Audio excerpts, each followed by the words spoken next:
Hello friends, welcome to the class. My name is Sudhir. Let's start today's session. देखिए, the Hindu में बड़ा important article आया हुआ है श्रीलंका को लेके। कुछ दिन पहले मैंने डिस्कशन किया था कि श्रीलंका की आर्थिक स्थिति बहुत खराब है। वहाँ खाने के लिए भोजन नहीं है, फ्यूल उपलब्ध नहीं है, मेडिसिन उपलब्ध नहीं है। वो सब चीज़ें हमने डिस्कस करी थी लास्ट वाली वीडियो में, जिसका लिंक आपको डिस्क्रिप्शन में मिल जाएगा। आज देखने की कोशिश करेंगे कि श्रीलंका अपने इस आर्थिक संकट से निपटने के लिए क्या कुछ कदम उठाया है, साथ ही इसका श्रीलंका की आर्थिक स्थिति पर क्या प्रभाव पड़ेगा, इंटरनेशनल रिलेशंस पर क्या प्रभाव पड़ेगा, उसको भी समझने की कोशिश करेंगे आज के इस वीडियो में। चलिए शुरू करते हैं। देखिए, श्रीलंका अनाउंसेस $51 बिलियन डेब्ट डिफॉल्ट टू कम्बैट क्राइसिस। जो अपनी इकोनॉमिक क्राइसिस है श्रीलंका, उससे निपटने के लिए श्रीलंका ने कहा है कि जो हमारे पास $51 बिलियन का जो डेब्ट था, तकरीबन 4 लाख करोड़ रुपए का जो डेब्ट था, उसको उसने डिफॉल्ट कर दिया। कह दिया कि अब हमसे ना हो पाएगा, हम नहीं देंगे। एकदम श्रीलंका विजय माल्या हो गया है। श्रीलंका जितने भी देशों के साथ तकरीबन 4 लाख करोड़ रुपए का लोन लिया हुआ था, उसको श्रीलंका ने कह दिया कि फिलहाल टेम्परेरी पीरियड ऑफ टाइम के लिए हम वो पैसे आपको वापस नहीं कर पाएंगे, और जिनको जिनको पैसों का इंटरेस्ट लेना है वो लोग हमसे आके मिल सकते हैं। इंटरेस्ट हम पे करते रहेंगे, लेकिन मूलधन नहीं दे पाएंगे, प्रिंसिपल नहीं दे पाएंगे। साथ ही साथ जिनको प्रिंसिपल भी चाहिए, जिनको प्रिंसिपल चाहिए वो श्रीलंकाई मुद्रा में अपना प्रिंसिपल ले सकते हैं। मतलब श्रीलंकाई नोट उनको दिया जाएगा। तो श्रीलंकाई नोट की वैसे वैल्यू इतनी कम हो गई है तो उसका कोई फायदा नहीं है। तो उन्होंने कहा है कि हम अब क्या कर रहे हैं, डिफॉल्ट कर रहे हैं। कह रहे हैं, इसको कहा गया है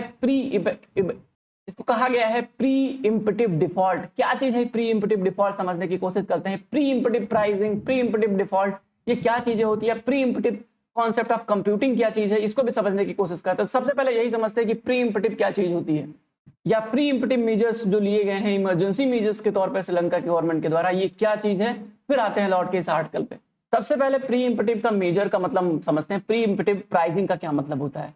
preemptive pricing is a methodology of selling a product at a price which below at the normal or market price of short period of time to boost sale। देखिए, प्री इम्पटिव की तकनीकी है, एक मेथोडोलॉजी है, जिससे क्या करते हैं, सेल करते हैं प्रोडक्ट को उस प्राइस पर जो मार्केट प्राइस से नीचे हो। नॉर्मली जो मार्केट प्राइस होती है उससे कम प्राइस पर बेचने की कोशिश करते हैं शॉर्ट पीरियड ऑफ टाइम के लिए, जिससे क्या हो जाए, उनका सेल जो है वो बूस्ट हो जाए।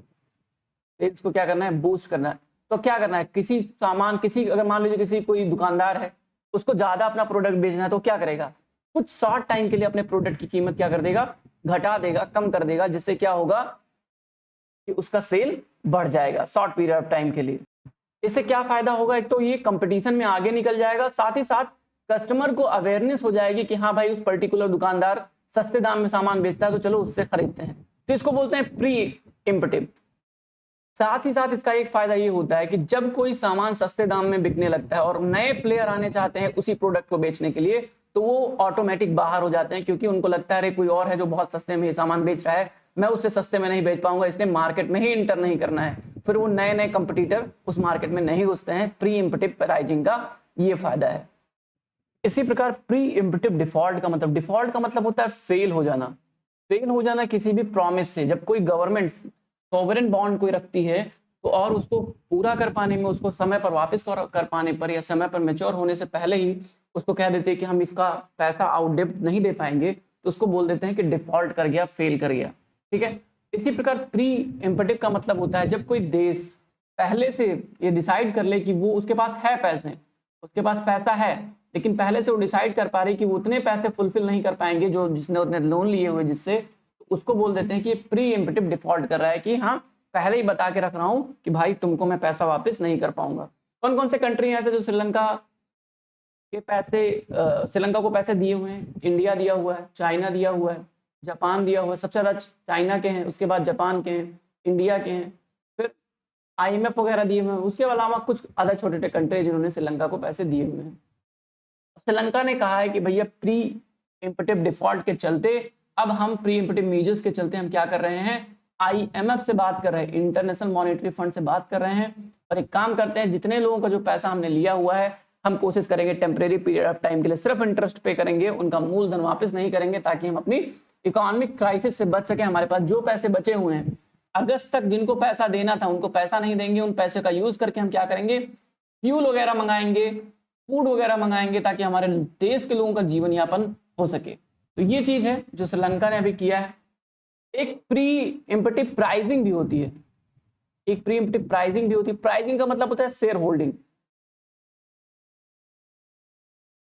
जब कोई कंपनी कोई शेयर रिलीज करती है तो पहले से शेयर रखे हुए लोगों का पहला राइट बनता है कि वो उन शेयर को खरीदें। इसको बोलते हैं pre emptive pricing, pre emptive जो है राइट्स, माफ कीजिए इसकी जगह पे राइट्स होगा, ठीक है, प्री एम्पटिव राइट्स। तो प्री एम्पटिव राइट्स का मतलब होता है ऐसा अधिकार या ऐसा राइट जो पहले से शेयर लिए हुए लोगों को मिलता है उस कंपनी के शेयर खरीदने का, उसको बोल देते हैं प्री एम्पटिव राइट्स, ठीक है। तो ये एक प्री एम्पटिव राइट का कॉन्सेप्ट था। इसी प्रकार प्री एम्पटिव कंप्यूटिंग कॉन्सेप्ट में भी है, वो आपकी जरूरत नहीं, उसको मैं समझाऊंगा नहीं फिलहाल, आप चाहें तो गूगल कर सकते हैं। तो आप यहाँ देख सकते हैं, देखिए प्री एम्पटिव डिफॉल्ट के चलते क्या कर रहे हैं, मेजर के चलते क्या कर रहे हैं, इमरजेंसी मेजर्स ले रहे हैं, जिसके तहत अब कह रहे हैं कि हम भाई 51 जो बिलियन तकरीबन 4 लाख करोड़ रुपए हैं, इसको हम वापस अभी नहीं करेंगे। एज लास्ट रिसोर्ट मान रहे हैं कि भाई अब हम बहुत ज़्यादा स्ट्रगल कर रहे हैं, हमारे लोग स्ट्रगल कर रहे हैं, इसलिए हम पैसे वापस नहीं करेंगे। उन पैसों का यूज़ करेंगे हम अपने देश के लोगों के जो जीवन यापन की जो बेसिक ज़रूरतें हैं, मूलभूत ज़रूरतों को फुलफिल करने के लिए हम उनका यूज़ करेंगे। उन्होंने कहा है कि देखिए इमरजेंसी मेजर्स के तौर पे जो हम ये स्टेप उठा रहे हैं उसके लिए 1 हफ्ते बाद हम IMF से बात करेंगे। अभी IMF से बात नहीं करी है इन्होंने, ठीक है। अब सब देश कहाँ जाएंगे, IMF के पास जाएंगे कि भैया हमारा पैसा दिलाओ, हमारा पैसा दिलाओ। IMF से भी बात नहीं करी, खुद से डिक्लेयर कर दिया है गवर्नमेंट ने, वहाँ की फाइनेंस मिनिस्ट्री ने, कि हम भाई एक कम्प्रिहेंसिव डेप्ट रिस्ट्रक्चरिंग प्रोग्राम लेके आ रहे हैं, ठीक है। एक कम्प्रिहेंसिव डेप्ट रिस्ट्रक्चरिंग प्रोग्राम लेके आ रहे हैं जिससे हम एक्सटर्नल डेप्ट जो है उसको मेंटेन कर सकें, ठीक है, उस पर हम एक रेगुलेशन लगा सके। तो उसके लिए श्रीलंका गवर्नमेंट ने एक बहुत बड़ा 3-4 पेज का कुछ नोटिफिकेशन जारी किया है, इसको आप चाहें तो पढ़ सकते हैं, NI की साइट पे दिया हुआ है, जिनमें उन बातों की जिक्र की गई है जिसके चलते श्रीलंका की ये कंडीशन हो गई है। कोविड-19 पैंडेमिक को ये कारण मानते हैं, साथ ही साथ यूक्रेन संकट को बताते हैं ये चीज़। उसके अलावा इनके यहाँ लगातार टूरिज्म घट रहा है, ठीक है, जिसके चलते डेप्ट शॉक जो है वो अनसस्टेनेबल हो गया है, उसको फुलफिल नहीं कर पा रहे हैं। तो यही सब बात रिपोर्ट में कही गई है, इनका जो नोटिफिकेशन जो उन्होंने जारी किया है उसमें यही सब बात कही गई है। उसके अलावा इस नोटिफिकेशन में कहते हैं कि देखिए भाई अब हम एक काम कर रहे हैं, जो हमने पहले से पैसा लिया हुआ था उन पैसों को अभी लौटाएंगे नहीं। हमने एशियन डेवलपमेंट बैंक से भी लिया हुआ था कुछ पैसे, तो उन सब पैसों को भी हम लौटाने का अभी जिम्मा नहीं लेते हैं, अभी हम अपनी ज़रूरतें फुलफिल करेंगे इंटरिम टाइम ऑफ पीरियड के लिए। इससे पहले जब हमने डिस्कशन किया था तो मैंने आपको बताया था कि GDP ग्रोथ रेट किस कदर श्रीलंका का गिर गया है। आप देखिए कि -4 के आसपास पहुंचा गया है, जब 2020 के आसपास GDP growth rate per capita income Sri Lanka की भारत के एक इंसान से ज्यादा थी। पर कैपिटा इनकम 32,000 के आसपास थी श्रीलंका के पर कैपिटा इनकम 2000 जब कोविड-19 नहीं आया था उससे पहले। साथ ही साथ ग्रोथ रेट जो था वो भारत से ज्यादा अच्छा ग्रोथ रेट था श्रीलंका का, 10% के आसपास ग्रोथ रेट था श्रीलंका का। लेकिन अचानक से कुछ चीजें हुई, कुछ पॉलिसीगत चेंजेस हुए जिसके चलते ग्रोथ रेट इनका घट गया। आप यहाँ देख सकते हैं कि 10% के आसपास ग्रोथ रेट था, लेकिन इनकी पॉलिसी ऐसी बदली, ऐसे नए नए नीति लाए गए। देखो इन्होंने एक नई नीति लेके आए थे लोग कि हम अपने देश को बनाएंगे पेस्टिसाइड मुक्त, पेस्टिसाइड मुक्त देश बनाएंगे। पेस्टिसाइड मुक्त देश बनाने के चलते इन्होंने क्या किया, फर्टिलाइजर्स को अपने देश में बैन कर दिया कि हम फर्टिलाइजर्स नहीं। अब जब फर्टिलाइजर नहीं आएगा तो आपके यहाँ प्रोडक्शन कैसा होगा, कम हो जाएगा। तो फूड प्रोडक्शन इनके यहाँ कम हो गया, तो फूड के लिए डिपेंडेंट हो गए दूसरे कंट्रीज पे। अब जब जाहिर सी बात है आप दूसरे देश पे डिपेंड हो जाओगे तो आपको क्या जरूरत होगी, फॉरेन करेंसी की जरूरत होगी, डॉलर की जरूरत होगी उनसे सामान परचेज करने के लिए। अब डॉलर आपके पास बचा नहीं है तो आप फूड आएगा नहीं तो लोग चिल्लाएंगे। यही कहानी हो रही है श्रीलंका में। तो ग्रोथ रेट इनका घट चुका है, ये स्लाइड से आपको समझ में आएगा। उसके अलावा आप इस नेक्स्ट स्लाइड पे देखिए तो आपको पता चलेगा टूरिज्म से अर्निंग एकदम घट गया है। आप देखिए टूरिज्म से अर्निंग जहां पर 2018 में तकरीबन हर साल, यहां देखिए इसमें तकरीबन हर साल 4,000 लाख लोग आते थे यहां पर टूरिज्म के लिए, लेकिन अब यहां पे देख सकते हैं 0 लोग के आसपास आ रहे हैं टूरिज्म में 2021 के आसपास। इस इन्फोग्राफिक से आप समझ सकते हैं, इससे समझ में आ रहा है कि किस कदर यहाँ पे टूरिज्म घटा है। वर्कर रिमिटेंस की बात करें तो जब से कोविड-19 आया है वर्कर रिमिटेंस भी इनका घट गया है। जहां पर 7,000 के आसपास था वर्कर रिमिटेंस 5,000 रुपए के आसपास पहुंच गया है। तो ये भी कम हो रहा है लगातार। अब लोग अपने यहाँ बुला नहीं रहे हैं कि हमारे यहाँ काम करने आइए। इनडायरेक्ट टैक्सेस में कमी हो गई है। इनडायरेक्ट टैक्सेस में आप देखिए जहां 77 पॉइंट इनडायरेक्ट टैक्सेस थे, आज 75 और 70 के आसपास हो गए हैं 2019 के आसपास। तो इनडायरेक्ट टैक्सेस में कमी हो गई है। साथ ही साथ आप डेब्ट देखिए कि इनका उधारी किस कदर बढ़ा है। तकरीबन इनको अगस्त तक इनको पे करना था, 2 लाख करोड़ रुपए इनको पे करना था अगस्त तक, लेकिन इनकी कंडीशन ऐसी हो गई कि, तो इससे पता चल रहा है कि किस कदर इनका उधारी बढ़ रहा है। 2 लाख करोड़ रुपए के आसपास इनको देना है, इनका फॉरेन रिजर्व घट रहा है, कैसे पैसा देंगे? इसलिए इन्होंने प्रीएम्प्टिव मेजर्स अपनाए इमरजेंसी मेजर्स के तौर पे। ओके, उसके बाद देखिए ना राइस है, ना मिल्क है, ना केरोसिन है, ना कुकिंग गैस है। इलेक्ट्रिसिटी 18 घंटे इलेक्ट्रिसिटी कट रही है। लोग पढ़ाई कैसे करें, लोग अपने काम पर कैसे जाएं, जो लोग इंडस्ट्री लगा के रखे हो इंडस्ट्री कैसे चलाएं, लाइट है ही नहीं, मेडिसिन अवेलेबल नहीं है, बीमारियां लगातार बढ़ती चली जा रही हैं, जो लोग हॉस्पिटल में एडमिट हैं उनको ट्रीटमेंट नहीं मिल पा रहा है, वो अलग चिल्ला रहे हैं। इसके चलते इतना ज्यादा बुरा हाल हो गया, पेपर नहीं है, इंक नहीं, सारी फैसिलिटी एकदम ध्वस्त हो गई श्रीलंका की। इसलिए तो लोग इस कदर बौराए हुए हैं वहां पे, क्योंकि उनके पास जो बेसिक नेसेसिटी की चीजें हैं वो नहीं। और साथ ही साथ बेसिक नेसेसिटी के साथ साथ इस इंफोग्राफिक्स में देखिए कि इन्फ्लेशन किस कदर बढ़ गया। 14%, 15% के आसपास इन्फ्लेशन बढ़ गया है। जहां इन्फ्लेशन 4% के आसपास था, वहां पर आप देखिए अगर 16% इन्फ्लेशन, 15% इन्फ्लेशन हो जाएगा, तो ऑब्वियसली आपको समझ रहे हैं कि सामान खरीदना कितना दुर्लभ हो जाएगा। लोग एक एक चावल 200, 250 रुपए किलो, एक कप चाय 100 रुपए की मिल रही है इस टाइम श्रीलंका में। तो सोचिए कितनी बुरी बात है, कितना भयंकर तरीके से लोग वहां पे प्रभावित हो रहे हैं इस टाइम। इसलिए लोग इतना विरोध प्रदर्शन कर रहे हैं। ठीक है, फूड इन्फ्लेशन की कहानी तो और भी बिगड़ गई है।